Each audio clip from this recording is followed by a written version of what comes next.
Wanted to let you guys know that my esteemed guest, Son of Sparda, is going to be joining us pretty soon.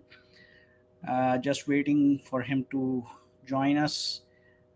This is going to be uh, a live broadcast that's going to be talking about a lot of the things that have been covered recently by the media, social media, and all. And basically, what we're going to be trying to do is just to see and let you guys be informed about the local mood when it comes to the upcoming expected blockbuster movies, namely Superman and the Fantastic Four First Steps. Along with it, there are a lot of other developments coming in, both locally as well as internationally. We've seen a lot of things that have been announced by uh, various gaming developers and publishing houses. Uh, we are also going to be talking about what's going on right now as we speak when it comes to the superhero fandom here in Saudi Arabia. And because there are going to be a lot of events and activities that are going to be taking place, as you might have, if you guys are already subscribed to the channel, you might have come across how we celebrated Superman Day in Saudi Arabia, both in Jeddah and in Riyadh. So just please bear with me, and I'll be starting the live broadcast once Son of Sparda has joined us. So thank you for your patience, and we'll be starting pretty soon.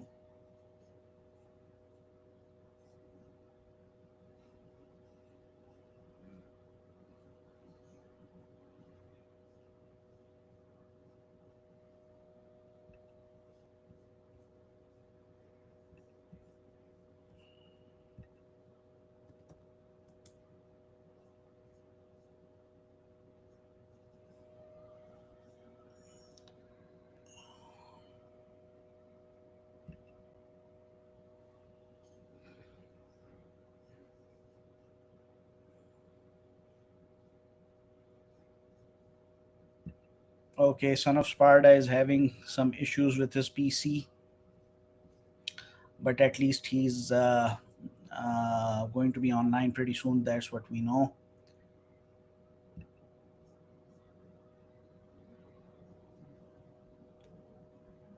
So, for those of you who are new to this, Superheroes of Arabia Live is uh, a monthly episode, monthly series where we are basically talking about the superhero fandom from a local perspective. So, in that respect, we have to basically communicate to all of you guys what exactly is going on and what exactly is being planned for the community at hand. Uh, we have a great deal of people who are quite excited for our favorite superheroes and all. But the unfortunate part is that the companies or the private sector is not so, how should I say, welcoming when it comes to superhero fandom. And some companies are making good strides, but obviously more needs to be done. And right now, I am seeing Son of Sparda. Welcome, Son of Hey, Sparda. bro. How's it going? It's going great. Can you hear me clearly? I can hear you. Just want to let you know I'm still waiting on my computer to restart. I'm having some technical issues. Hope you don't mind. No, no, no, Should not at all. Not at all. Not at all. Yeah. All right. Uh, Better late than never. Yep. Basically, today it's a special day because we are live not only on YouTube but also on X and live in our Facebook group, Superheroes of Arabia. Oh my goodness, Yeah. the So, pressure's on. nah, nah, not much of a pressure. At least, man, nice to see you. I Good hope to see your you. Eid went really well. It was okay. My my barber has traveled, so as you can see, I haven't been able to fix myself up. I'm in my caveman mode right now, Right. uh, cosplaying as Captain Caveman. Well, you're the refined version of Captain Caveman, I must say. I'm having a more of a caveman look than you Yeah, because your hair are at least shorter, trimmed, I would say, than mine. yeah, yeah. But So, yeah, we yeah. got lots to talk about. Got some stuff to share.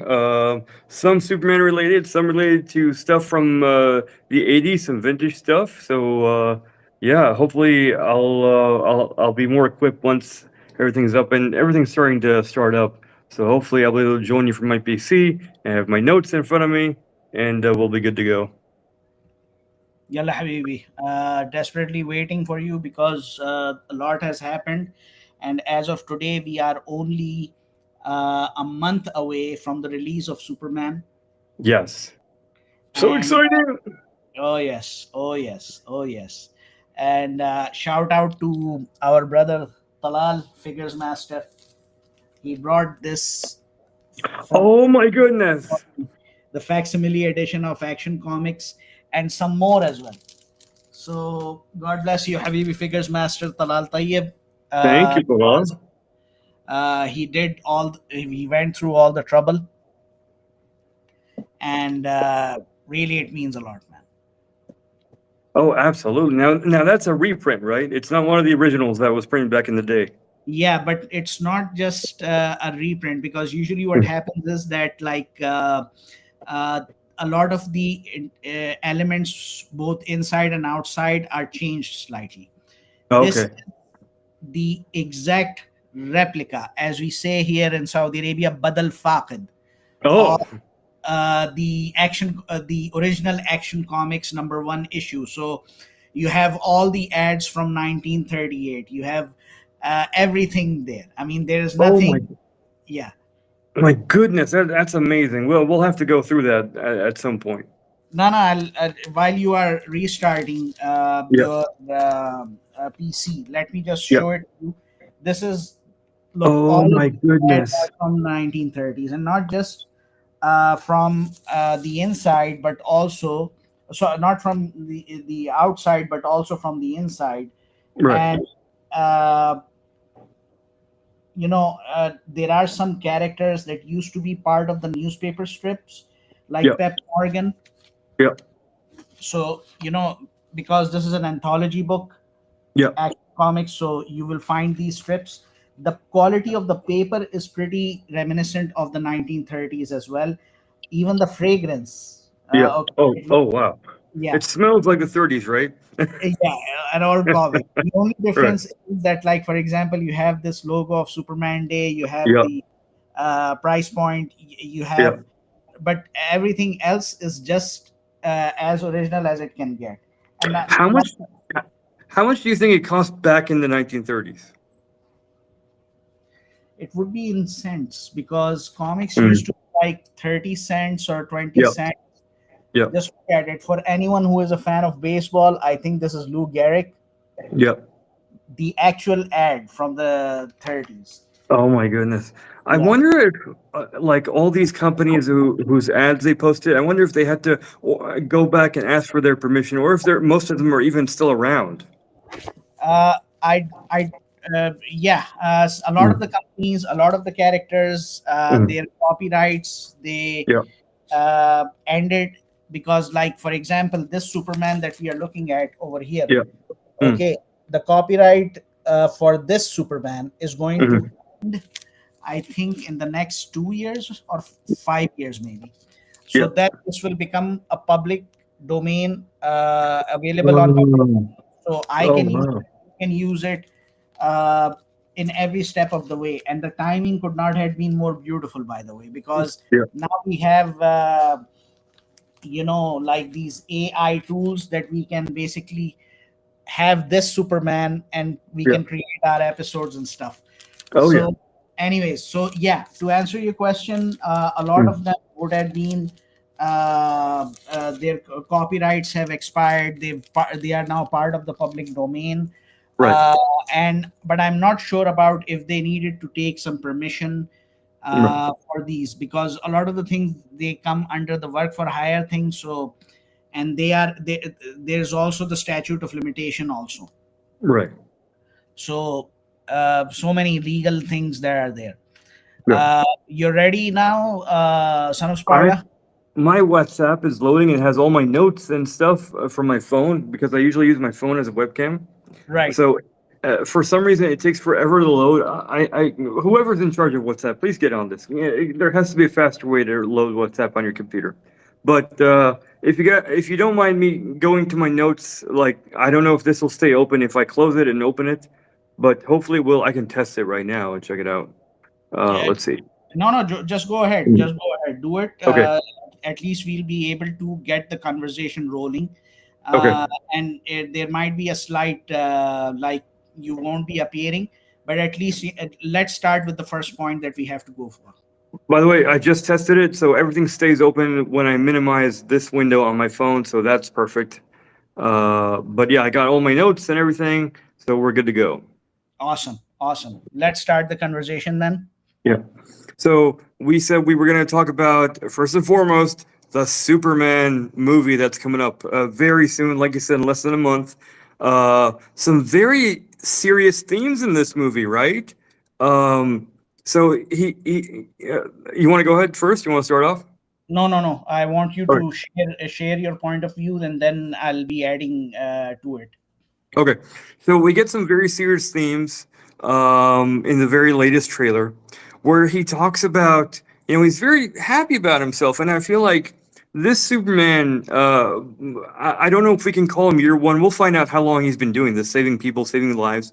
But what's apparent is that he's somewhat new at this, and he keeps telling Lois, and this is a world where I guess for whatever amount of time Lois knows that Clark is Superman.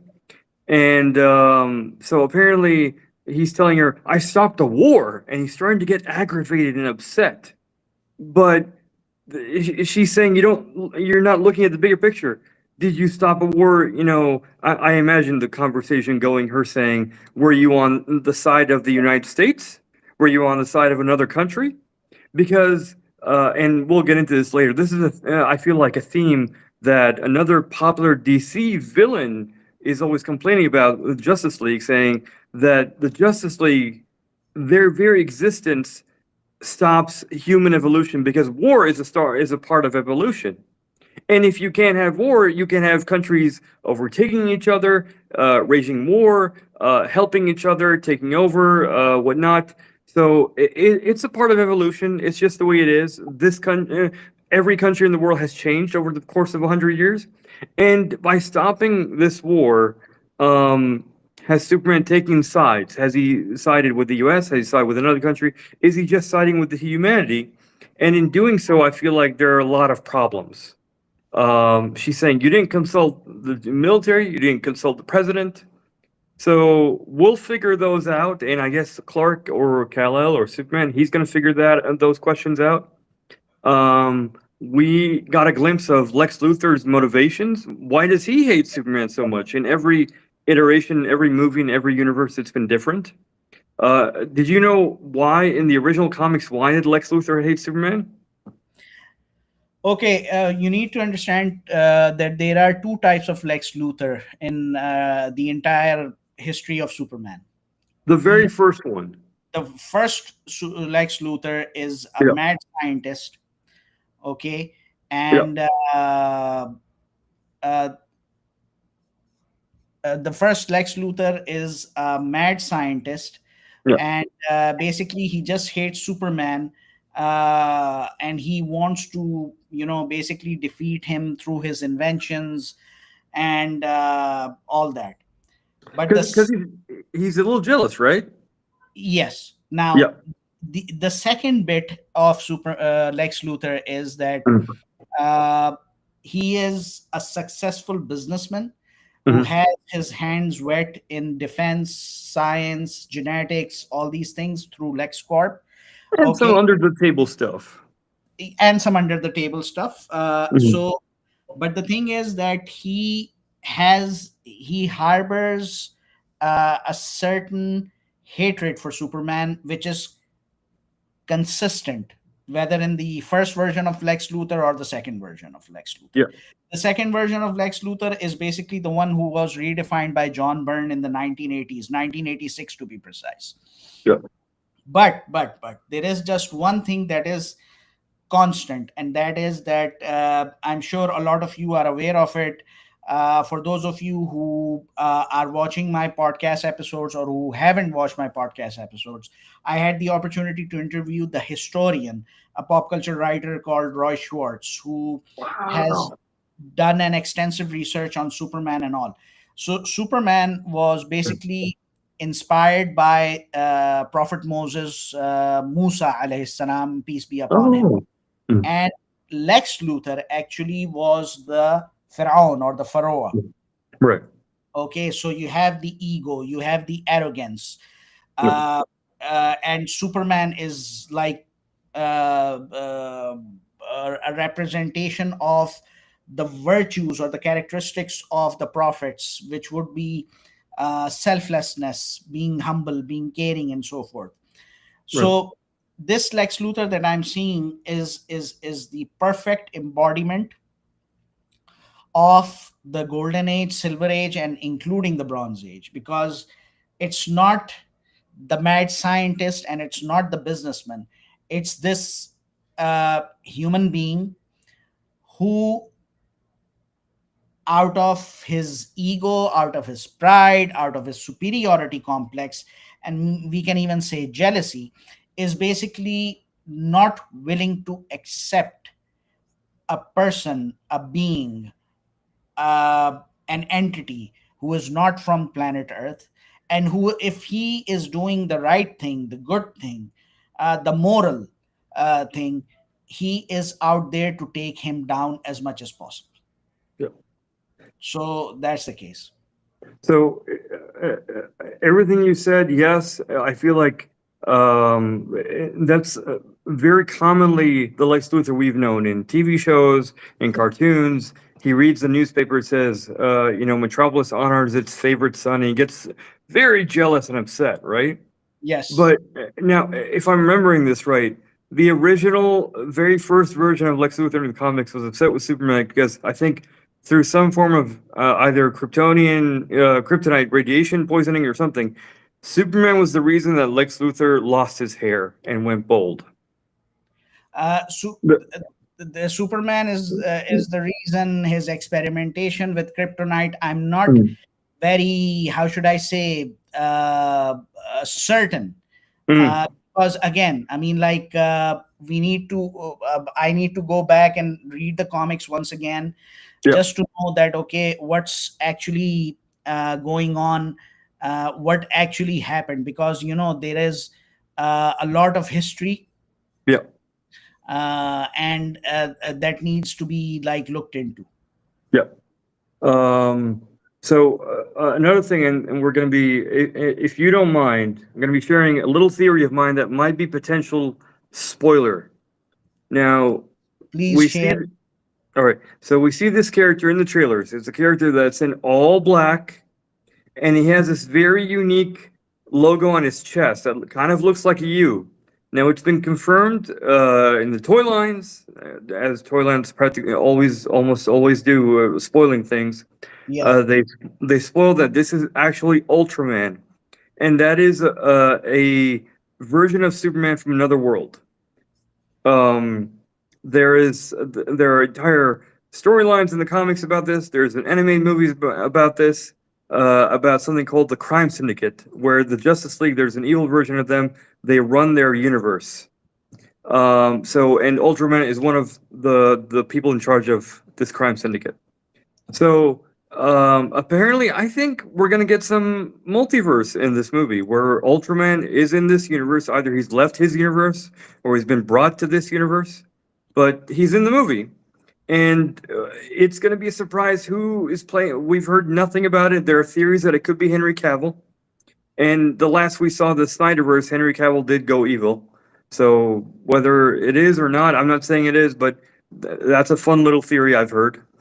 Another thing that's been confirmed is the name of the current version of the Justice League that consists of Hawkgirl, Green Lantern, Guy Gardner, and Mister Terrific. And James Gunn has said that the name of this current league is the Justice Gang, Yes, yes. and and I'm assuming that'll change somewhere throughout the course of this movie or the next movie or somewhere time. They're hopefully going to do that because that's a terrible name.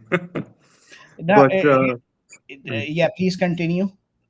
But we also, and not directly attached to this movie, but we also got some connectivity with a series that's coming a month later, Peacemaker. Yes. Peacemaker is going to feature some of these characters. We're going to get Guy Gardner, Hawkgirl, and Maximilian. What's the name? Maxwell Lord, Maxwell Lord, played by James Gunn's brother, who Sean is Gunn. also Sean Gunn, who's prominent in the Marvel universe, now in the DC universe. We're gonna get to see him. So yeah, what else? Oh, James Gunn mentioned there are gonna be four pillars of the DCU, and Mhm. those four. So what I imagine this means is, and you can tell me if you interpret this differently, is that these four will be the leaders. They'll have the most movies, TV shows around these four characters, and those are Superman, Supergirl, Batman, and Wonder Woman. Supergirl is the one that surprised me because those are the other three are usually the trinity of the DC universe, right? Right. But apparently Supergirl is joining that. She's going to be hers is the next movie. True. True. So Okay. so we're gonna get characters around these characters, close to them, spin-offs of them. They've already announced, I believe, a Robin and Red Hood series that's coming, or anime movie. I can remember something like that. So yeah, that's pretty much all my notes regarding this movie. Okay. But mm, Let's start with your questions one by one. First okay, question. all right. Can you repeat your first question? Oh, what was my first question? So I asked, what do you think of the four pillars of Superman, Supergirl, Batman, and Wonder Woman? Well, basically, the Trinity is not something that is surprising because uh, these are the flagship characters of DC Yeah, since company began. yeah, We all know that Superman, Batman, and Wonder Woman are golden age characters. yeah, The surprising bit is to add a Silver Age character from the yeah, Superman family along with Crypto, and that is Supergirl. yeah, Now, for me, it's a smart move. It has a lot of marketing potential. Why? Because a lot of the times what happens is that the superhero fandom, the female superhero fandom, yeah, often gets uh, sidelined, especially if we look at the last 10 years, 15 years, where we have seen Marvel dishing out one content after another content after another content that yeah, lays emphasis on female superheroes like yeah, Scarlet Witch, like Captain Marvel, like She Hulk, like Storm. yeah. I mean, even like when we are talking about the X-Men 97 series, you Right. have three very powerful female superheroes, namely Storm, Jean Grey, and Rogue. Yeah, Okay, but in yeah, DC has been completely absent. I don't want to go back to the Zack Snyder episode of DC EU yeah, because I mean, like it just didn't give us what we were expecting.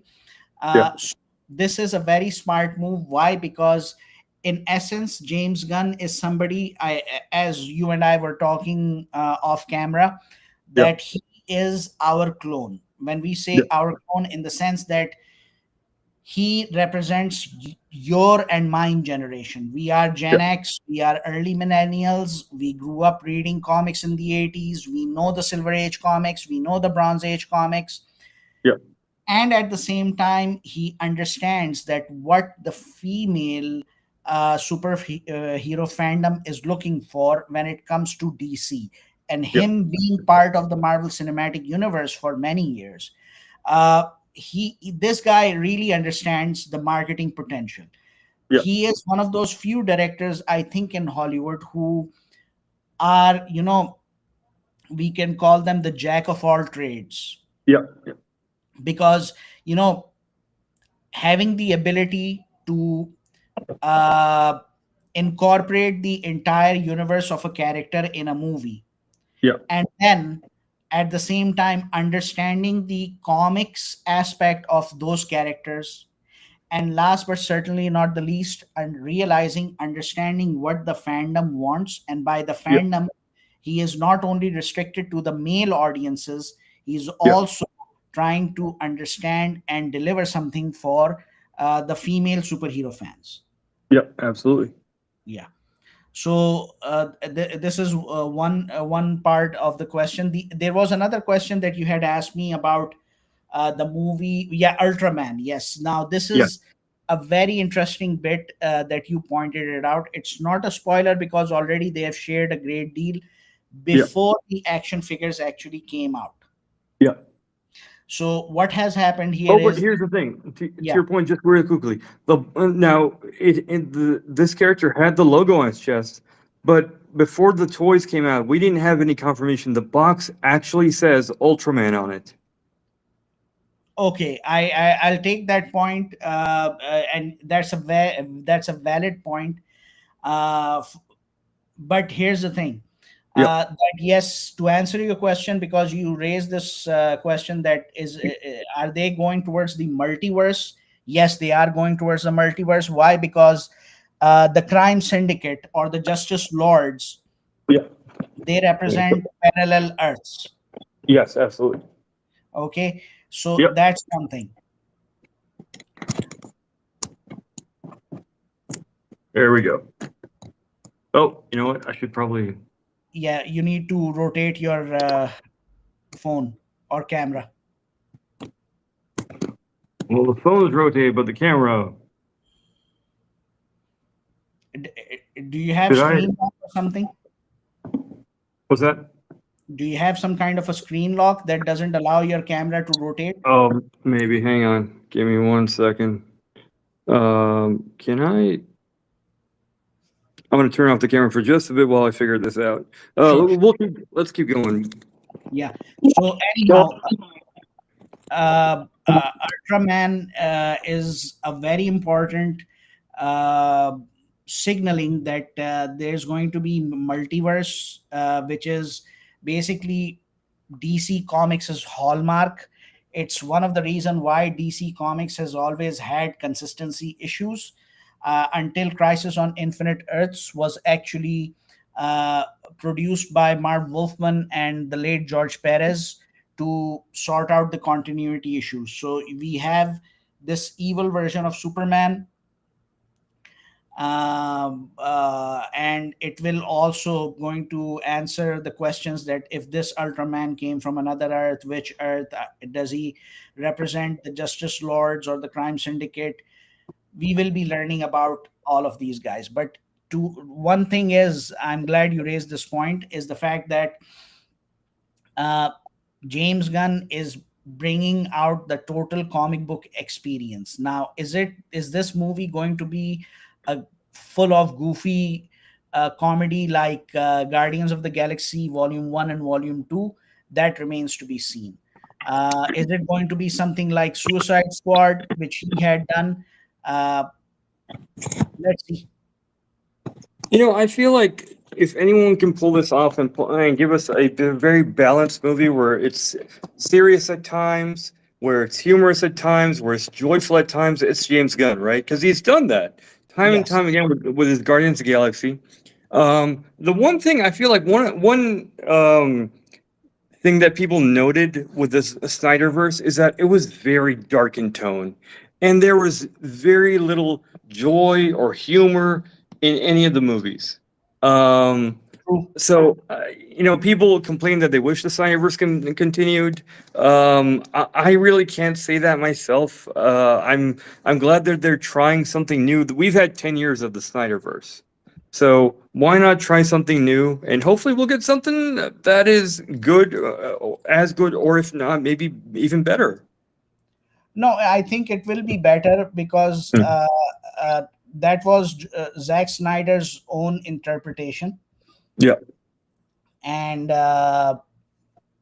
frankly, the market didn't respond to it the way it was expected. And let's be honest, I mean, like for comparison purposes, uh, Christopher Nolan Yeah. was the first director to take a superhero character and lead the movie franchise earning $1 billion at the box office, Oh wow. which was The Dark Knight, followed by The Dark Knight Rises. Yeah. Now, on the other hand, James Gunn had Marvel's C list and D list characters. Yeah. So he was able to earn 600 to 700 million dollars at the box office with Guardians of the Galaxy. But Zack Snyder, he the earnings for Man of Steel, the earnings for Batman versus Superman, Dawn of Justice, it didn't even reach close to $1 billion. I mean, Yeah. you had three flagship characters. You had Superman, Batman, and Wonder Woman all appearing in Batman versus Superman, Yeah. and still, you couldn't do it. Yeah. So that's what it is basically. Yeah. Um, Also, James Gunn joked a little while ago on his Instagram is that the whole reason he's doing this movie is to put Nathan Fillion in a ball cut for his haircut, and Yeah, I thought that was hilarious. Nathan Fillion, we can't have enough of this man. We need him in everything, and I'm glad we're getting him in this movie. I'm glad we're getting him back in Peacemaker, and hopefully we'll get to see him again in the Green Lantern series. we will. And he no, obviously, I can't rule out the fact that Nathan Fillion is Mhm. not going to be part of the Lantern series. He needs to be Mhm. part of that. Yep. Guy Gardner is an important character. Yep. You have these guys, Hal Jordan and John Stewart, who have been announced already. Yep. Will be a crime not to have Nathan be Yep. involved with these guys, Yep. because that's what Green Lantern Corps is all about. And I don't know if they have any plans to introduce Kyle Rayner, who is Oh, another. that'd be great. That'd be great. Yeah. Mhm. So and then you have Kilowog, and you have Mhm. those other alien Green Lantern Corps members. Uh, Mhm. so the DC's library of characters Mhm. is humongous. And Huge. yeah, Mm. and they haven't even uh, touched the tip of the iceberg, if you will. Mhm. Mhm. uh, That's true. so there's a lot that needs to be done right now.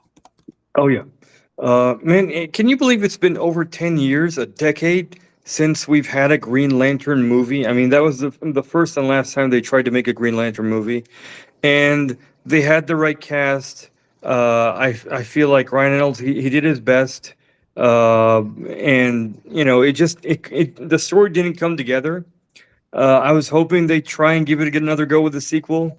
That didn't pan out, but I feel like they have a solid plan right now for the Lanterns, for Oa, for the Guardians, for Carol Ferris, I believe Oh, her name is. Carol Ferris, yes. Star Mhm. Sapphire, yes. Yep.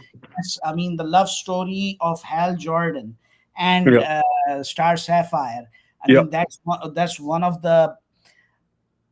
of the best things ever. I mean, like, in fact, now that you remind me, Mhm. Green Lantern is possibly the only character in both DC and Marvel who fell in Yep. love with a woman, and she's a Mhm.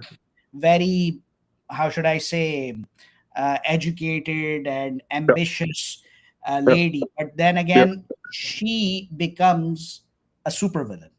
Yep. Oh yeah. I can't think of any other superhero who went through that.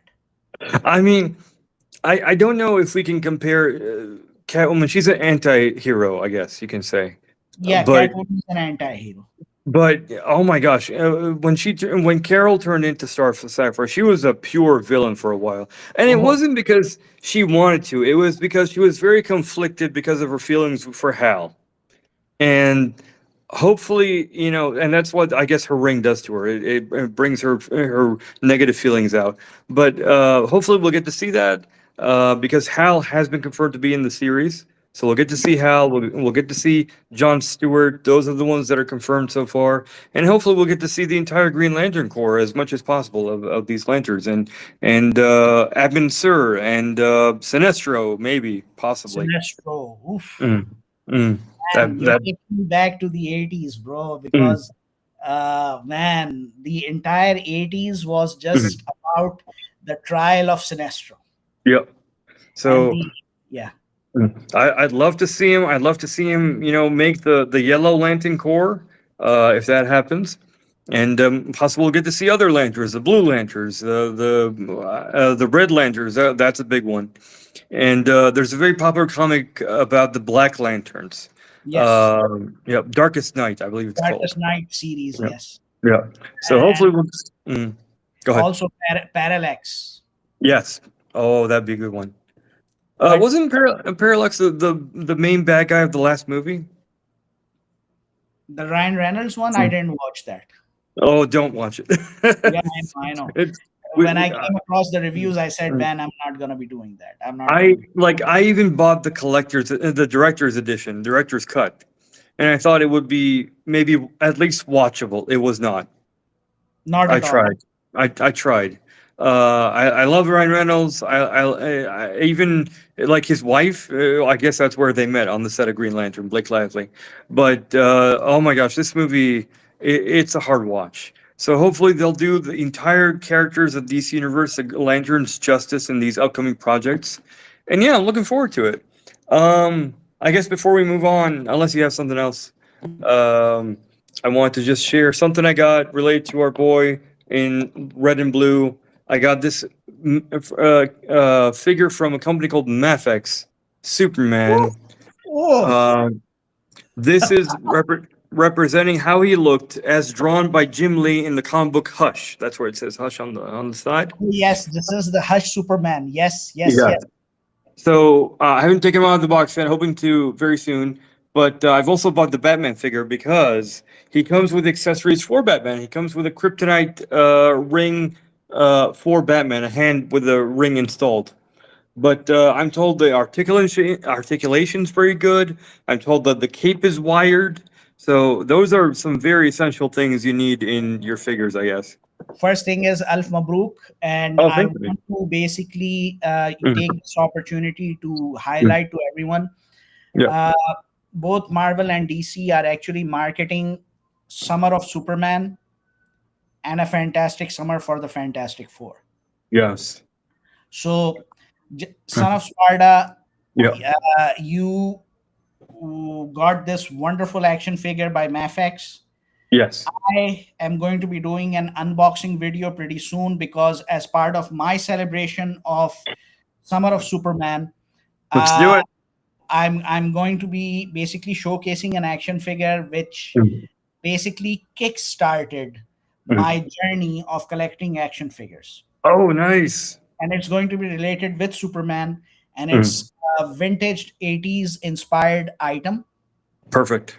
So I'm going to be informing all of you guys pretty soon on that one. Unfortunately, it didn't get delivered because of late ordering from my end. Uh, So for those of you who want to celebrate Superman's legacy, Amazon Saudi Arabia. This is not a paid promotion. Amazon Saudi Arabia has a lot of amazing T-shirts and merch for Superman.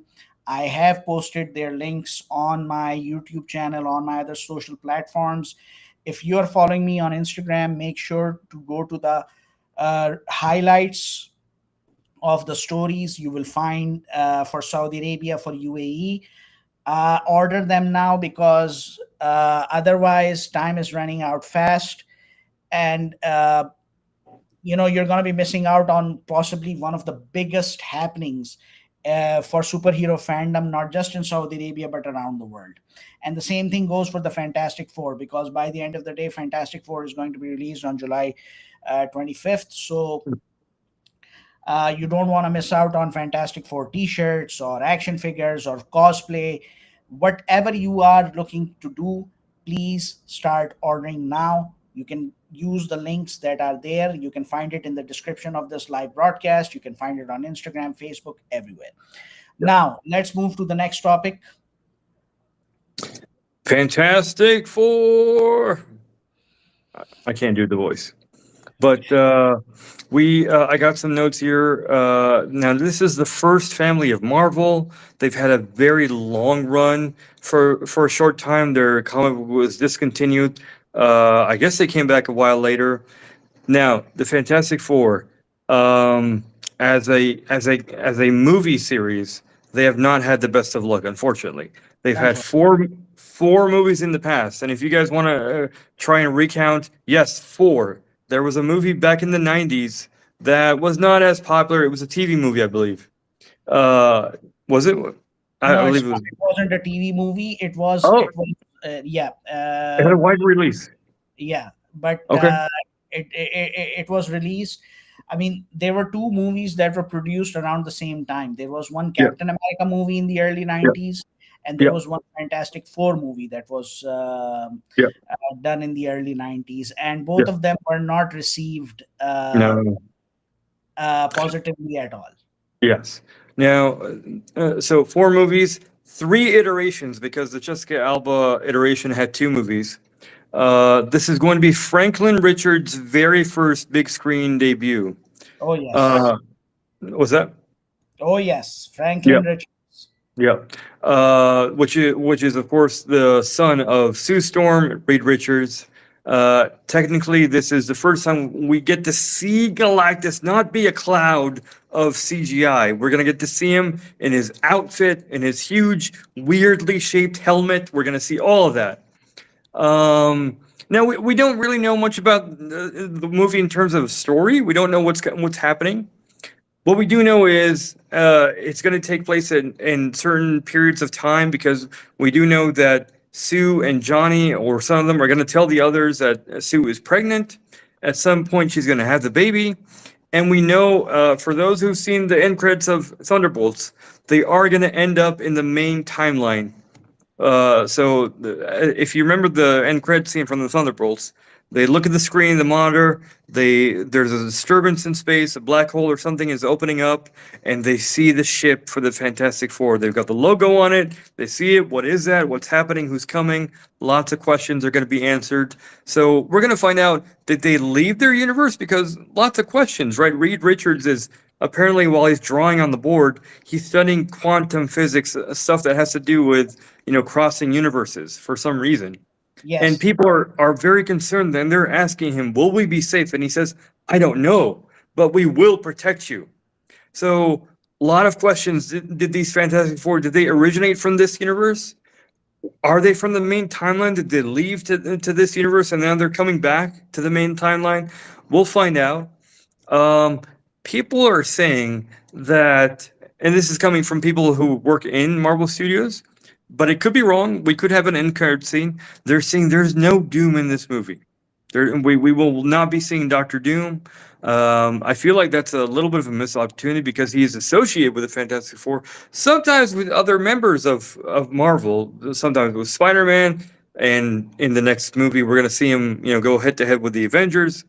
But mostly, I feel like he's associated with the Fantastic Four. He's got a grudge against Reed Richards, right? For a lot of times.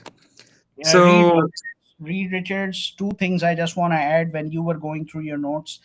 They yeah. are not just the first family of Marvel. Oh, They are the comic book title that started the Marvel age of comics, that redefined superheroism yeah. forever.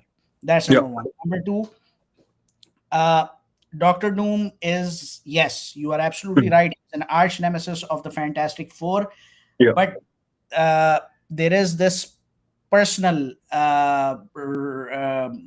vendetta, Hmm. because Doctor Doom, or Hmm. Victor Von Doom, and Hmm. Reed Richards studied at the same university, the Empire Mhm. State University, when they were Mhm. students. Yeah. So that it's deep. Yeah. But you did you go through my post about why Robert Downey Jr. has been casted as Doctor Doom? So Because I guess. it's a comic from 2010. Oh, so is he a variant of Iron Man or of Doom or? Well, not necessarily a variant. Mhm. He might be a variant of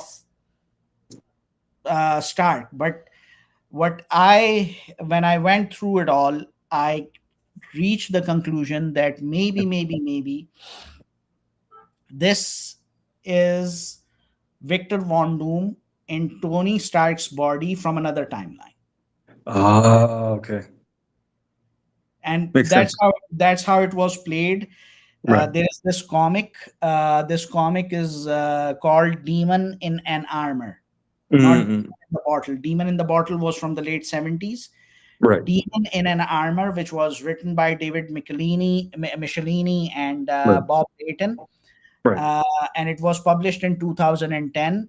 This Right. was the first time when they actually tampered with the idea that what if there is a timeline Mhm. where Dr. Doom, Victor Von Doom, is Mhm. actually a batchmate of Tony Stark. Oh, And in the MCU, they left a gap. right. In Civil War movie, when Tony Right. Stark was presenting Barf, Right. this system of his, this technology of his, Yeah. uh, he mentioned that, okay, he studied at MIT. Yeah.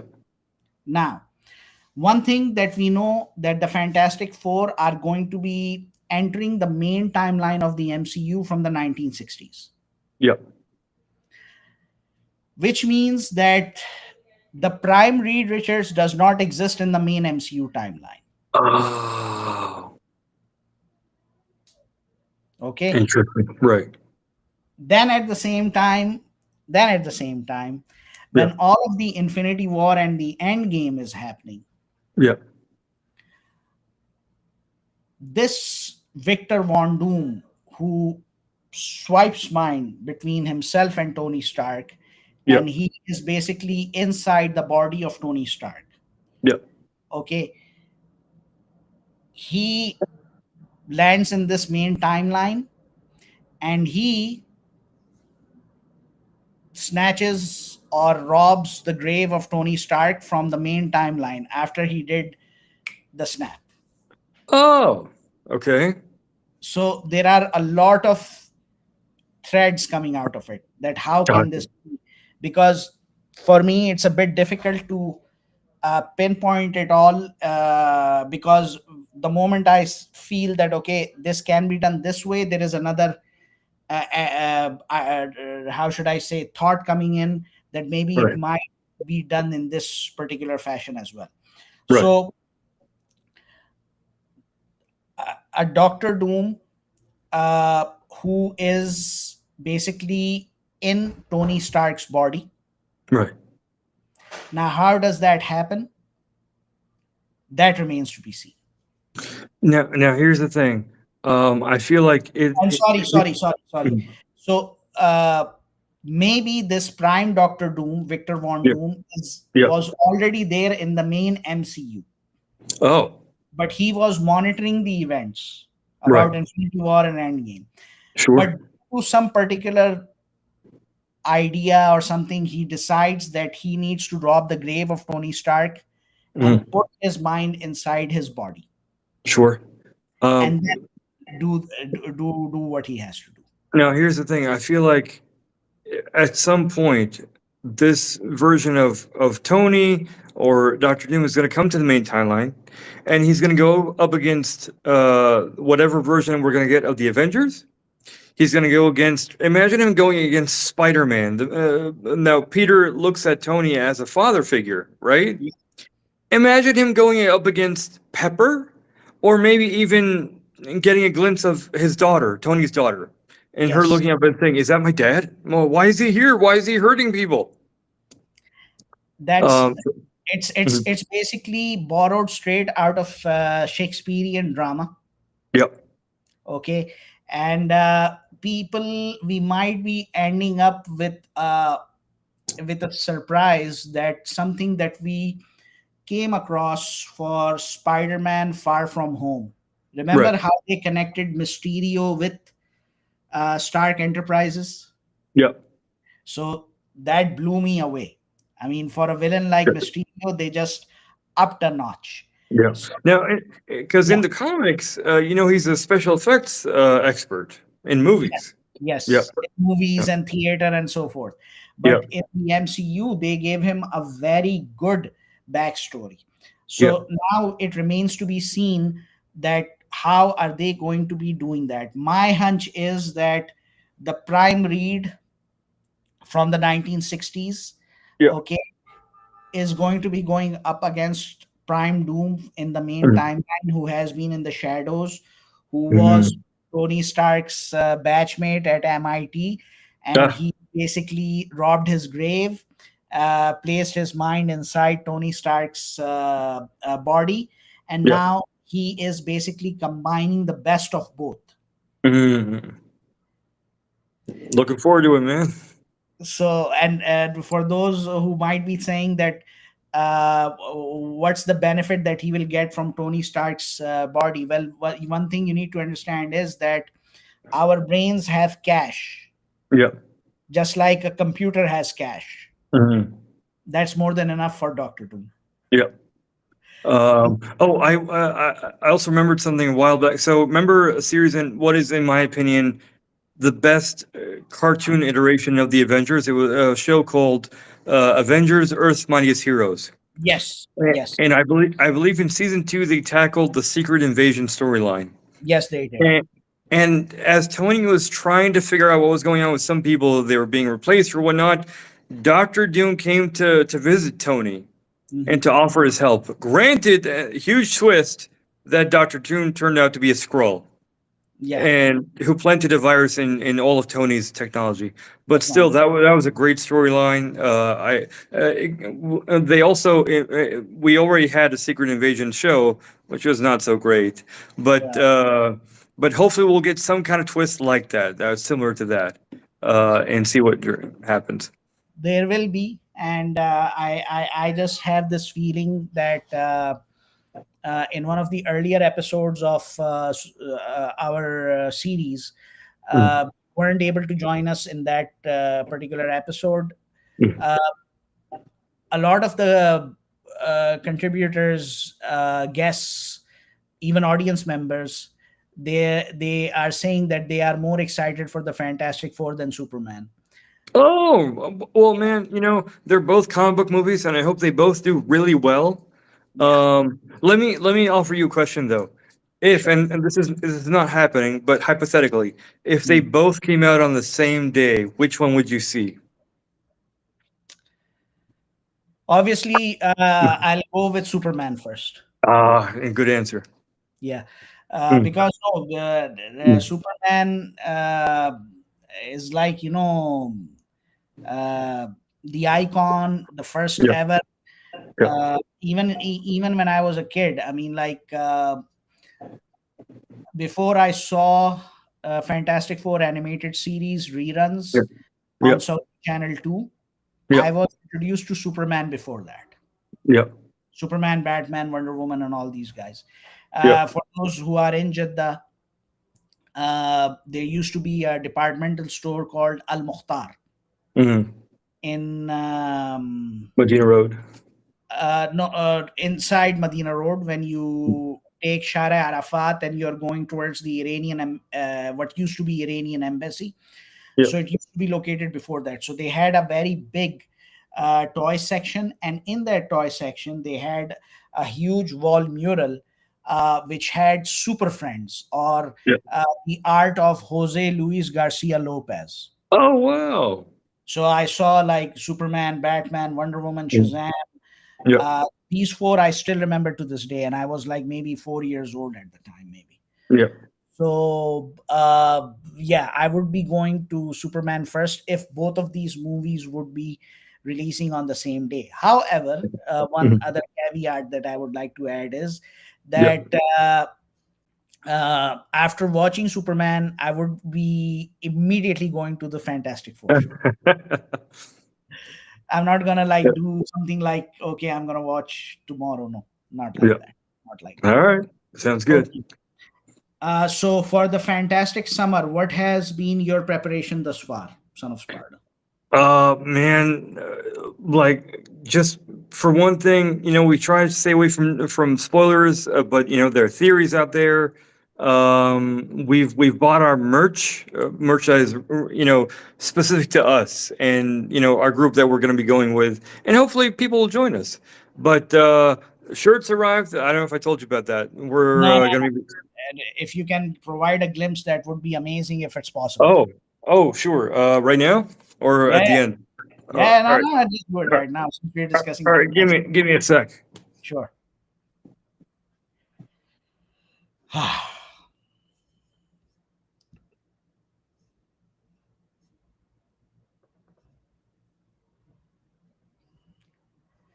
Guys, get ready to see the merch that has been arranged by Son of Sparda. So we're gonna be going dressed up as the Fantastic Four,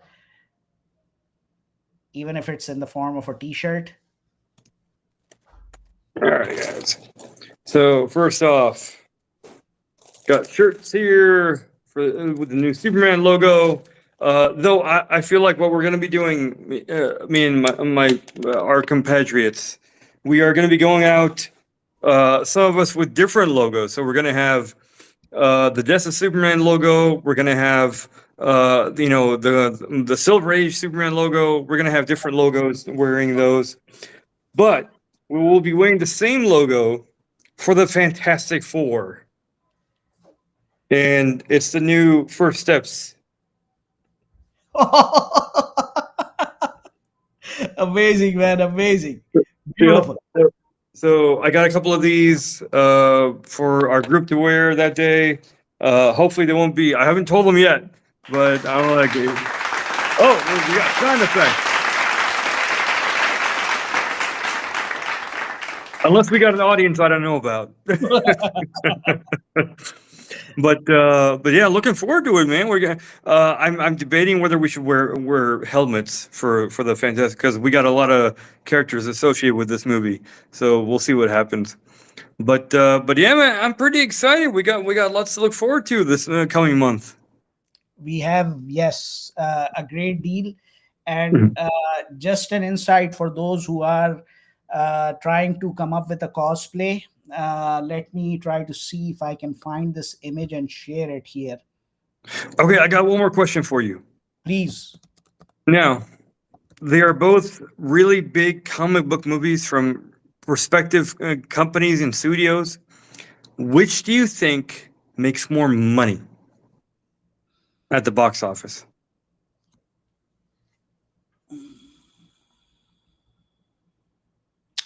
Tough question. I think it's going to be Superman. Mhm. See, here's the thing, and I feel like Superman, as much as I feel like yes, it needs to make a decent amount of money. At the same time, what's more important, at least to me, and I know it's important to James Gunn, is that this is a good, enjoyable movie to launch his new universe. So Yes, yes.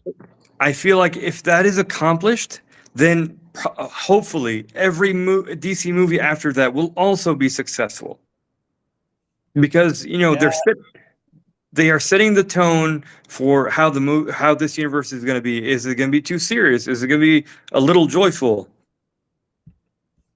Oh, you got it, something going on there. okay. For those who are still stuck thinking how can they cosplay as the Fantastic Four, Ah, and they don't have an idea. like for example cosplaying as a thing might be difficult or stuff, there is another iteration of the Fantastic Four team which was short lived but very popular. Beautiful art by Art Adams as he's known. So there was a particular episode in Fantastic Four history where the original team gets kidnapped. So in come Wolverine, Joe Fixit Hulk, Spider-Man, and Danny Ketch Ghost Rider. Ghost Rider. Yeah, so these guys are basically the ones who step in as the new Fantastic Four. This was the idea of Walt Simonson and Arthur Adams. One of the highlights from the 90s, and I'm glad I have the action figures for all four of them. So, if Nice. any one of you is thinking that what kind of a cosplay that we can do for the Fantastic Four, this is another good option for it. Sorry, you were in the middle of a question. Oh, just which one do you think is profitable? But yeah, that's it. We talked about it. Um, but yeah, if we're gonna be moving on, one thing we didn't discuss earlier, but if you want to talk about it very briefly, there was a new trailer that dropped yesterday for Ironheart. Yes, Do you want yes, to talk about it? yes, I will talk about it. I'm glad you raised that. Mhm. Uh, the thing is, Ironheart, I'm not very much impressed with the character because, I mean, like, it's just trying to force a character. I still haven't accepted uh, Kamala Khan as a proper Marvel superhero because by the end of the day, there are too many conflicting changes to her origin story and so Mhm. forth. Yes. Same goes for Sam Wilson Falcon. I mean, I'm a Mhm. huge fan of Sam Wilson as Mhm. Falcon, but there is something not he it's not clicking when Mhm. he Captain America, and people just think that it's a matter of skin color. No, unfortunately, that's not the case. Fortunately, that's not the case because Sam Wilson is not a super soldier experiment like Captain America, like Bucky, and even they tried to have Bucky play Captain America in comics. It still didn't work out, and the Oh, reason is that Steve Rogers has a huge legacy. Just like we can't have a Superman who is not Clark Kent, or we can't have a Batman who's not Bruce Wayne. I mean, this is something that people need to accept. uh, So, yeah. you want to hear something funny about this? So Sebastian Stan in an interview recently, Hmm. uh, they asked him, what are you most excited about? And he said, well, at some point very early on in my Marvel career, they promised me that I would become the next Captain America. Yes, that's very sad. And But because Mhm. when Marvel Cinematic Universe was actually in its infancy, Yeah, this was the storyline that was going on because Captain America had died, presumably was yeah, killed in Civil War after the major event that happened in Marvel Comics, not the yeah, movie one. And Marvel needed a replacement. yeah, So they tried with Bucky Barnes, then they brought in Steve Rogers back. Then one day, when Barack Obama becomes president, they decide, okay, let's make Sam Wilson Captain America. Okay, Sam Wilson, great character. Uh, and again, as I've said, I mean, like, I love him as the Falcon, but uh, there, it's not easy to replace an icon, and Captain America Steve Rogers is an icon. yeah, So anyways, coming back to the point, what has gotten me excited is the fact that the darkest of Marvel's characters, namely the Hood, Parker Robbins, who was Mhm. created during the Marvel Knights era in the early 2000s, late 90s, early 2000s, and Mephisto, the Prince of Darkness, are going to be debuting in this series. yeah. And if these two are going to be involved, this is going to be opening up a Pandora's box that will connect us with Doctor Strange, Doctor Doom, what we have seen in Agatha, So this is there. We got one more character there are theories going on, and I think they're true about who this person is. There's one character who, again, pops up very briefly, but it's one of those, if you blink, you miss him. Obadiah Stane's son is Yeah, reportedly in the series. Zebediah. Yep, Zebediah, yes. yep. So, of course, Obadiah, the Tony Stark's rival in the very first Iron Man movie, taking us back to all the way back to the very first launch of the MCU back in 2008. So, supposedly, his son wants revenge on Stark Industries. Zebediah is Mm. a valuable addition, and especially when you have James Rhodes still part of the MCU, Yep, and how does that materialize with Riri Williams? The thing is that Shuri has a better backstory when it comes to Black Panther than Riri Williams. yep, Okay, so let's see what happens in that respect. But I am optimistic. Why? Because I think this series, the reason why it's going to be interesting is not because of Ironheart. It's going to be interesting because of the Hood and yep. Mephisto. Yep, absolutely. I'm not too excited about the premise of, as we've seen in the trailer, she's going to be mixing the concept of technology and magic, and that's something Thor has discussed in the first movie. His first movie says, "I come from a world where technology and magic are one of the same." Mhm. So the Riri is supposedly, from what we've seen, she's going to be merging the two into her suits, and I don't know how I feel about that because they've done a good job about keeping things separate. There was a concept, I don't know if you've seen this. There was a concept that Hot Toys made a figure of Doctor Strange wearing Iron Man's suit, Yeah, and it was a deleted scene, and they actually made that into a figure. And I thought, okay, that would have been cool, but Doctor Strange knows magic. Is Riri gonna study magic and then also study engineering, and she's now gonna be a sorcerer and an engineer? I feel like that's way too much for one person to be learning. But yeah, yeah, well, but, exactly. well, I mean, well mm, they basically took Doctor Doom's highlight, yeah, Doctor Doom's characteristic, and put it yeah, on Riri Williams because yeah, Doom was the only one who would, because his belief is that magic is science that has yet to be proven. yeah, That's why he indulges in the unseen. yeah, He experiments with magic, and then he yeah, combines and meshes them with technology and science and all that. yeah, yeah, That was Doom's hallmark. yeah, But again, how is she going to be doing that and all that? I mean, they are connecting her with the Hood, which never happened in comics. yeah, And they are going, look, as long as the story is makes sense, has a rationale, provides a rationale. My thing is that characters like the Hood and Mephisto's son Blackheart need to be part of the MCU so that we can have Marvel's horror genre expanded, because the last thing that we saw was Werewolf by Night yeah, movie, and that's about it. yeah. So Also, one more series that was confirmed that is in current development is, and they haven't confirmed the name of it yet, but supposedly it's going to be called Vision Quest. It's going to focus on White Vision, yes, and they've already hired an actor supposedly to play Tommy, yes, Scarlet Witch's other son that has not been tapped yet in the story. We know that she has two sons. One was Wiccan, who deals in magic. The other one is a speedster called Tommy. So supposedly we're going to be focusing on that.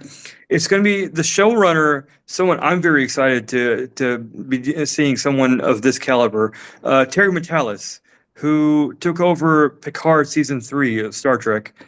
He's also done other things in the past that were very successful, but he knows his science fiction, so I'm very excited. It's also been confirmed by Kevin Feige that this is going to be the last series that directly ties into the Marvel Cinematic Universe. So they are going to do their best to keep things separate. The movies are going to be their own thing. The shows are going to do their own thing. There might be a few hints here and there, but they're mostly going to keep things separate from now on. Which is, I guess, it's a wise decision because whenever you do any project and say this is tied to something else, you immediately restrict whoever's working on that project. The showrunners, the writers, the cast, they have to stay within the boundaries of that universe. But now they can do whatever they want. If there's no restrictions, if they can't be tied, if they're doing their own thing, I feel like there are no limits to whatever can happen in this show. So I actually felt a bit sad to hear mhm. that. And the reason Yeah, is that, this is the hallmark of Marvel, yeah, where you have, a story being interconnected. yeah, Uh, if you're talking about comics, okay, it's not just like, for example, the Avengers are fighting. Uh, an Kree invasion in New York City, and Spider-Man doesn't know about it, or X-Men mhm, don't know about it, yeah, uh, because there are, waves, the effects, they travel yeah, across the Marvel Cinematic Universe. yeah, Uh, DC started to do that a bit late in their mhm, history, but yeah, this was the hallmark for Marvel. And the same yeah, thing is when you're trying to make a TV series or whatever. Take for example Wonder Man. Now Wonder yeah, Man is an Avengers yeah, character, and he's going to be introducing the series is going to be introducing his twin brother, the Grim Reaper, mhm, one of the nastiest villains of Avengers. mhm, So how do you restrict these characters into a particular media mhm, and not having them involved in the main cinematic timeline, if you will? yeah, yeah, So this is something I don't know. I mean, what exactly did Kevin Feige mean when he said that? But let's see. Let's wait and mhm, see. Wonder Man is a series I'm pretty excited to see, even though there yeah, is a race swap. But the actor is a great actor, and Simon Williams is the kind of person that I can basically accept him to be, because he's not an iconic hero, yeah. Spider-Man or Captain America or Bruce Banner, the Hulk. Apologies, I just need to remove something.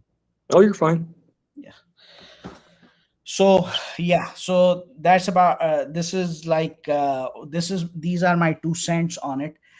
Now, what else is there? Yeah, you have a thought? So, Fantastic Four is the last confirmed project with a release date. Now we know that Spider-Man: Brand New Day is in production. No release date yet. They're saying it should come out after the next Avengers. The next Avengers movie comes out in December of 2026. Yes, Does that mean there are no movies coming out until then between Fantastic Four and Avengers? I think not. And the Hmm. reason is that even if there is a movie, Hmm. because they need to start shooting it, Hmm. and they might be able to pull something off, but I feel that they moved Avengers Doomsday because it's going to be involving a lot of actors, so it's not Hmm. possible to release it in summer. Yeah.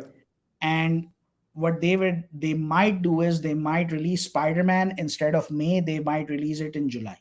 Oh, okay. Um, yeah, that'd be interesting because I feel like 2026 until then, until the end of the year, is a very light year in terms of movies and things. But they could surprise us from here till then. But we'll see. Okay. Mm, Next topic is the gaming. mm, It yep, was quite shocking. And yep. those of us who are watching us, we're going to be talking about the Comic Con in Jeddah after this. So thank you for watching our live broadcast, to each and every one of you.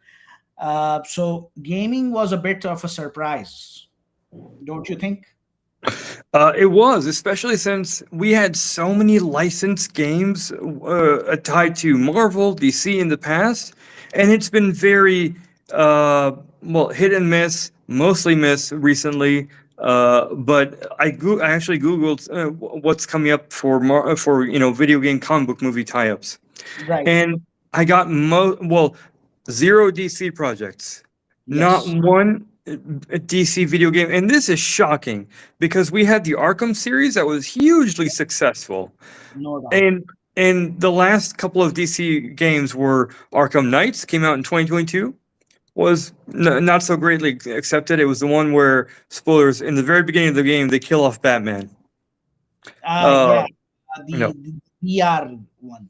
The no, VR. not the VR one. We'll talk about the VR. It was starring Gotham Red Knights. Hood, Gotham Knights. Arkham Knights. Is that what I said? Gotham Knights or Arkham Knights? Oh, I think it might have been Gotham Knights. Yeah, I I think think it was Gotham it Knights. was. Yes. I'm sorry, it was Gotham Knights because I remember it was named after the show that was going on at the time. People said it's not related to the show. Yeah. So it had Nightwing, Robin, Batgirl, and Red Hood. You can play as one of those four characters. People were not too interested, but apparently it had a higher rating than a game that came out a little later, Suicide Squad. And we were told that this took place in the Arkhamverse. Yes.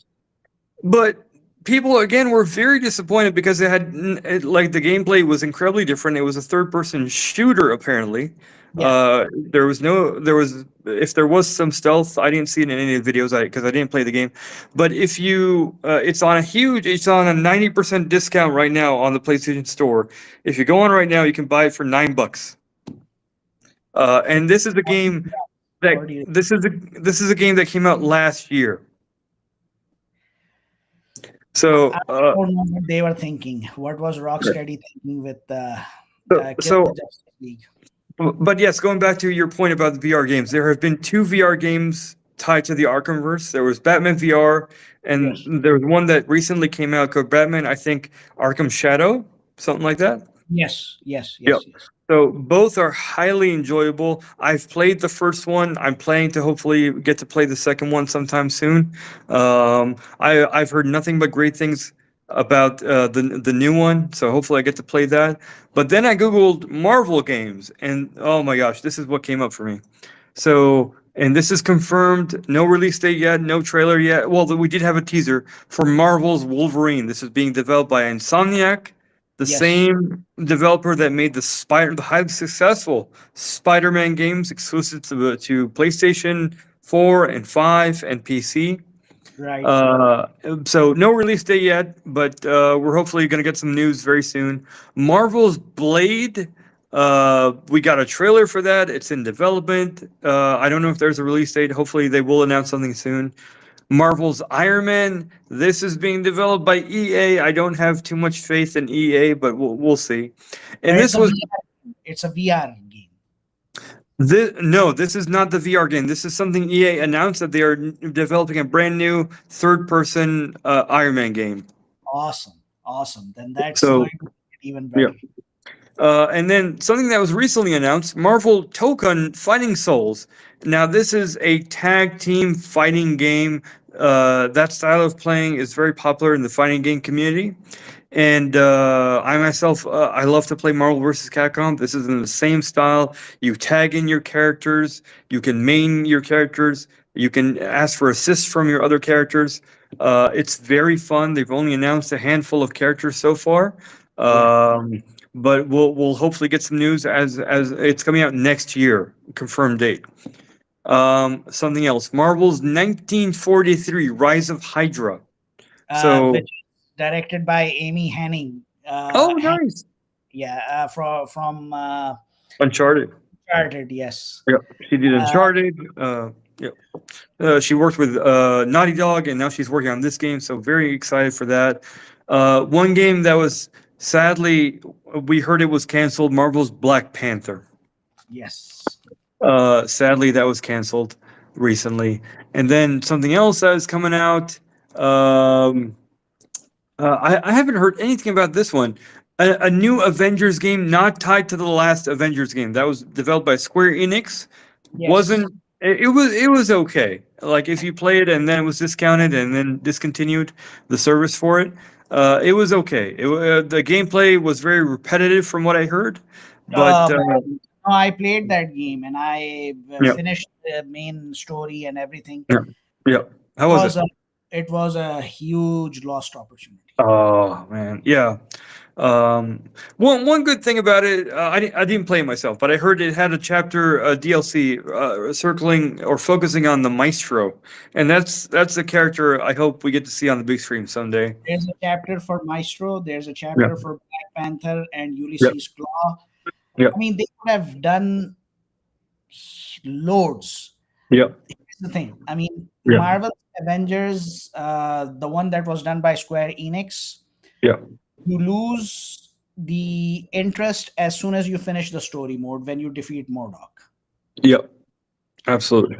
And there during that there are a lot of repetitive environments which Yeah, really test your patience, but still you can go on. But yes, there is this rumor that another Marvel's Avengers game is being developed. We don't know who's the developer for that, yeah, who's going to be the publisher and so forth, but we need yeah. something really good when it comes to the Avengers. We need a Daredevil game, we need an X-Men game, We are and getting it. Oh, I'm sorry. You said Daredevil. We'll talk about the Deadpool VR game.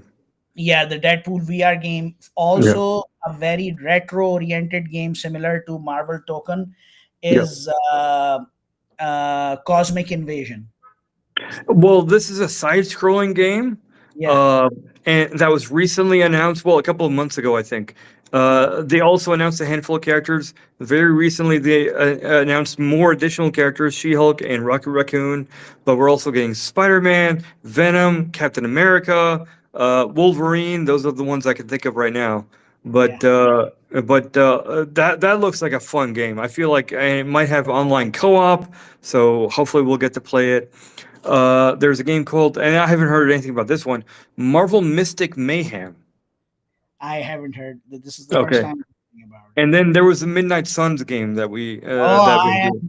I'm broadcasting that every week on my Twitch. Nice, nice. Okay, it's the best strategy game out there. If you haven't Yeah, played it, it yeah. was released in 2022. Oh, Please nice, be sure to buy it and play it because it's one of the best ever. nice. And then recently, very recently, I think a couple of days ago, they announced a Deadpool VR game, Yes, and this is going to be voiced by Neil Patrick Harris. yes, And Ryan Reynolds did a hilarious little bit on his Instagram, on his socials, where he pretended to be Doogie Howser and criticizing Neil Patrick. Now, Neil Patrick, for those who don't know, Neil Patrick, this is not his first time voicing a Marvel superhero. He has done the voice of Spider-Man before in a very limited series. yes. In a 12 episode, I believe, or something like that, series. Very good, actually. I've watched it several times. So, and if anyone has access to Disney Plus, check it out. One game that has not been announced that someday soon, hopefully we'll hear something, is Spider-Man 3. Now, they left tidbits towards the end of the game. A third game will hopefully be coming. They haven't said anything. We haven't heard anything confirmed, but the first two games were massively successful. You have to make a third game. No doubt, no doubt. Yeah, I'm playing Marvel Spider-Man 2 right now. I'm yeah, live streaming it on my Twitch, yeah, and the experience has been superb to say the least. And yeah. one other thing that I want to add to it is that Ultron has been introduced as a playable character, the first proper supervillain in Marvel Rivals video game. Mhm. So I'm really looking forward Oh, we to, forgot to talk about that. yeah, Marvel Rivals. I'm really looking forward to basically do a matchup where it's Yeah. going to be Ultron versus all the Avengers, Nice. because he's a very badass kind of a character, an android, one of the fiercest characters ever produced by Marvel. So that's one other thing that we okay. Anything else that you have for gaming that we, or before we move on to the Comic Con in Saudi Arabia? No, just that I hope whatever division is in charge of DC Media, please get on making us some games because you have a huge library of characters, and James Gunn has said he wants to tie in video games with comics, with TV shows, with movies. So this is a very untapped market for DC. Hopefully, we've had a successful run with the Arkhamverse. There have been Yes. four Arkham games, three of the main ones, and then there was Arkham Origins made by WB Montreal. Yes. Um, Whoever is in charge over there, please get in. There were rumors that they're going to make a new one. Hopefully it's true. But if not, there are so many other characters in DC for you to make video games around, and we've talked about all of them. So we'd love to get our hands on some of these characters and play them and explore a new story focused on them. So please get it there, get it done, guys. We're waiting. Our wallets are waiting. I second what Son of Sparda has said. We definitely need great games coming in from DC, not just Fortnite skins, as has been recently announced for Superman, David Corenswet Superman, who's going to be a playable character in Fortnite. I don't know if he's going to be able to fly because some of the gameplay video I came across, I didn't see him fly. So Did you that's, know? yeah. I'm gonna just throw a little bit of information for you. Did you know the last Superman game came out on the N64, and it was the most poorly received game in history. IGN gave it a 1 out of 10. No, So, bro. There was another Superman game that was released in 2006. It was inspired by the Return of Superman movie. okay, that wasn't so bad, I think. Yeah, but the thing Mhm. is that these two games are the Mhm. only open world games where Yep. Superman could fly, Yep. use his powers. And we've seen Superman in Injustice. We've seen Yep. Superman in which other games? Multiverses, for example. Yep. But Yep. no, if I have Superman not being able to exercise his entire portfolio of superpowers, Yep. that is something not exciting. Yep. Yep. Absolutely. Okay. So hopefully, whoever's in charge over DC, get us some new games. I've read a list of 2 pages of new Marvel games coming out. Get us Yeah. something, whether it's Batman, Wonder Woman, Superman. I feel like there's so many stories to tell, so many types of gameplay to tackle. Give us something. We'll play it. We'll buy it. We'll try it out. Amen to that. Yeah. Okay. Now, the elephant in the room, which is that Jeddah season has started since uh, uh, I think now it's in full swing since Hajj has finished. No announcement whatsoever, no hints, nothing about a Comic Con that's going to be happening in Jeddah. The last one was cancelled abruptly, and they said that there would be a Comic Con in Riyadh. It never happened in Riyadh, and it never happened in Jeddah. Any update, any news on this?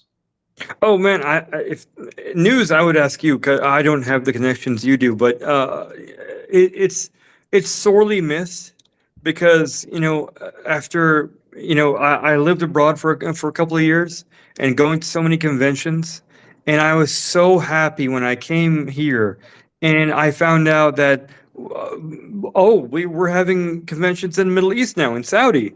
That's amazing. And there weren't any panels, granted, but we got to see high-profile celebrities. We had Zachary Levi, we had other people come over. Michael Rooker was here for a while. I think he came a couple of years in a row. So it's a very fun time to be had. It creates massive job opportunities for vendors, for artists, for people to share their hobbies and their interests. Um, what else? It brings the community together because in a time where we're separated, sometimes we don't see each other except for work. Sometimes we don't see each other except when there are relatives and gatherings and family gatherings. True. This brings the community together, right? I never knew there was a community for comic book people or for cosplayers or video gamers. This brings all those communities together. It also offers a very big learning experience. So we're learning about the makings of comic books, of drawings, of buying and selling these pieces of art. We're learning about what goes into the production of a show or a movie in casting or editing, or sometimes, usually conventions will have panels where you get to ask the celebrities questions. Now, the last couple of conventions tried doing this with varying degrees of success. I hope they do actual rooms, closed rooms, where you get to be in a room with a celebrity. It's not so noisy. You get to talk to them. Usually there'd be a mic. People would line up with their questions. There'd be a person organizing it on stage. He would, ask questions at first for the first couple of minutes, and then people would get their turn to ask questions. So it's a learning experience for everyone. You get to also talk to professional cosplayers and ask them how they made their costumes. How long did it take to make their costumes? What material did they use? Where did they bring their and get their costumes from? So there are so many things to benefit having one, and like we said time and time again, the infrastructure over here is, I feel like it can take having three conventions in the east, west, and central part of the kingdom. True. Um, and to say that we haven't had one in I think over 2 years now. No, Um, over a year, because oh, 2023 we did have a Comic Con. yeah. It was 2024 we didn't have a Comic Con in Saudi Okay. Arabia. And Okay. right now, I mean, the way things are going, we don't have any news, any clues, any Yep. information. There So is probably no international so. company interested to enter the Mm, Saudi market to do this, yep. thanks to what happened with in 2022 with the team of Stanley Supercon. So many things, man. Yeah. So most likely there won't be one. Unfortunately, I'm not predicting. I mean, I'd love to see one happen, but we're closing on the end of the quarter two. I don't see anyone coming to announce that we're going to have one in the next couple of months. True. So realistically, there probably won't be one this year. And that's okay. But if someone can get out there behind and organize something, we don't have the funding for it. You have connections for it. I have a little bit of knowledge as an attendee for Comic Con for years in different regions of the world. So I feel like, if someone would like to pay us peanuts to put something together, we would certainly be happy to do it. I mean, more than the money, we'd be interested in making this happen. No We'd be doubt. interested in putting a decent convention together for the community, because, simply because we care, simply because we want to see this happen. It's something that happened in the past. People were very happy about it, and for reasons unknown to us, it went away. And hopefully, we can bring it back, us or others who share our interests. We The bottom line is we'd love to see it happen again. We'd be there day one. I couldn't agree with you more. Uh, the only thing is, right now, it's like when you talk to the community that are responsible for entertainment, Mm, their priorities are pretty limited, and their focus is on sports, their focus is on music, their focus is on um, other genres. But when it comes to this particular segment, we need to do two things. Number one is that people need to understand, people need to realize, and people need to accept the fact that Saudi Arabia has a 5 million fandom segment that is dedicated to DC and Marvel, and anyone can simply just crunch the numbers out there because the data is available. yeah, And if we add other pop culture properties that are, that connect with these two franchises, whether we add GI Joe, whether we add Transformers, whether we add um, uh, Mario and Game of Thrones and all these, the size just grows exponentially. The cosplay community, unfortunately, in our part of the world and in this country especially, people are reliant on uh, hearsay and personal observation than data. That's number one. Yeah. Number two is that everybody wants to play it safe, especially the investor community that's out there. Nobody wants to invest to build a long term successful brand. Yeah. It's like, طيب كم مصاريف، طيب كم دخل، خلاص ما يبغى. It doesn't work that way. Yeah. Saudi Arabia already is changing on each and every front out there. Whether we are talking about AI, whether we're talking about data centers, whether we're talking about EV, whether we're talking about anything, you name it. And Right. yet, despite having successful Comic Cons events organized, not once, not twice, but more than three times, still we are in this position that the local companies, they are just interested to sell as many tickets as possible. I do understand that's the one of the main objectives, but when you are trying to build a sector, when you are trying to create a market at the very first year, at the beginning, you do not see, you do not look at short term profitability. You have to play the long game, especially if you want to reap the benefits from the largest segment in the entire region.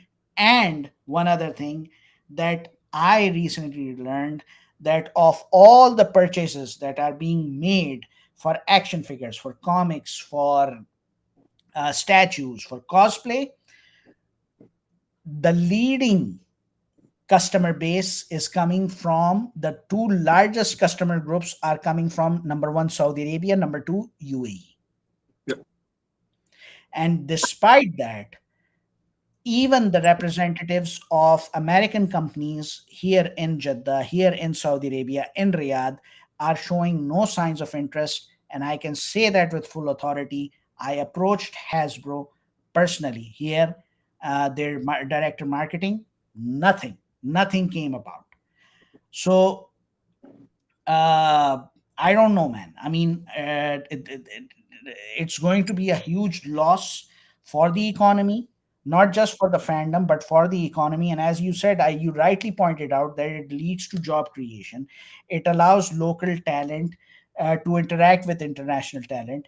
It allows local talent to broaden their horizon, to showcase their art and creativity and expertise.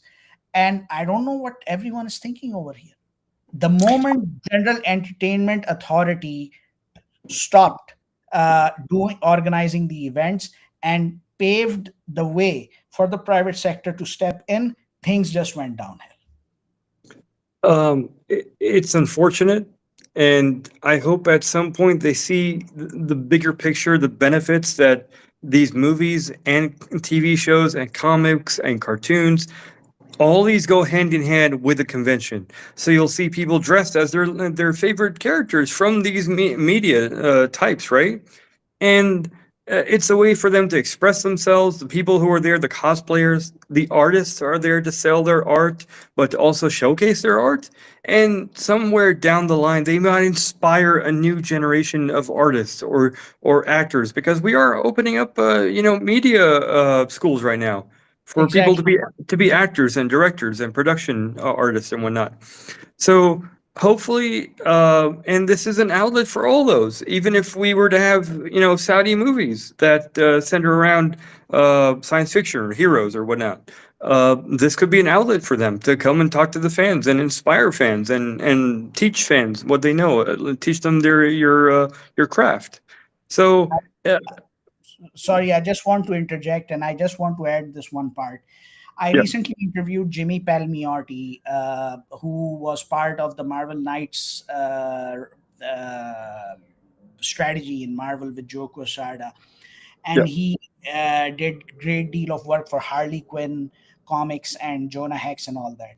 He yeah, is the proponent, the biggest proponent out there for creator-owned comics. nice, Create your comics, put them on Kickstarter, yeah, go for it. yeah, We need guys like Jimmy Palmiotti. We need guys like J.M. DeMatteis who are, the at the helm of creator on comics to Yeah, interact and engage with those people here, those creators in Saudi Arabia who want to create their own comics. yeah, But how can we do that if we do not have a Comic Con? yeah, absolutely. So, I mean, it just needs, a company that has, the vision to get a venue, to get some, to hire people to organize it, to get the connections, to get in touch with talent agents, through whatever means, social media or not, and get a good guest list, and have it organized, and have people come in, have professional photographers standing by to take pictures, have printers available, because for years in the states, that's how, the conventions I went to did it. You'd take a picture, come out of the photography booth, and you'd find your picture ready in seconds. That's Right, how that's how simple it is. So right, I don't get the complexity of it. I don't get why, I didn't see any of that here. Hopefully, at some point someone will do that. But also autographs. Autographs were, there are people, vendors who I got to meet, who their entire business was going around the country collecting autographs and selling them. And it wasn't a huge focus here. I feel like, I remember when we met Stephen Amell. We went yes, in, and he was kind enough to sign as many things as we wanted, and that was awesome. But back in the day in the states, it used to be, you would buy an autograph for one item, and you want something else signed, you'd have to buy another ticket for an autograph. right. So it's very meticulous and well organized in other regions. And I was hoping we'd get there, if not maybe someday excel the type of organization they have. But it seems we've taken a few steps back, and I would love nothing more than to see this come back, and for us to have a huge guest list of stars. And because I feel up until it was canceled, I don't know the numbers. I'd love to see them, of how many people actually bought tickets to go. People were excited. I would see people online talking about their cosplays, and people buying their airplane tickets and hotel tickets to come here and attend this event. And we just lost it. And so we're hoping that something happens, comes of this. And again, if anyone wants to consult with us, we're more than happy to offer our services. If not, I'm hopeful you guys will do a good job, whoever's in charge. But this needs to happen. You guys gave us a taste of what you're capable of, and then it just went away. So this can happen again. It's not impossible. It's not rocket science. I would simply make a plea to the president of General Entertainment Authority, President Turki Al Sheikh, and I will just make a plea to him that okay, you gave the private sector a chance to do these events. I think for the next 5 years, it would be a huge favor to the fandom if GEA takes the lead once again, organizes Comic Con for the next 5 years.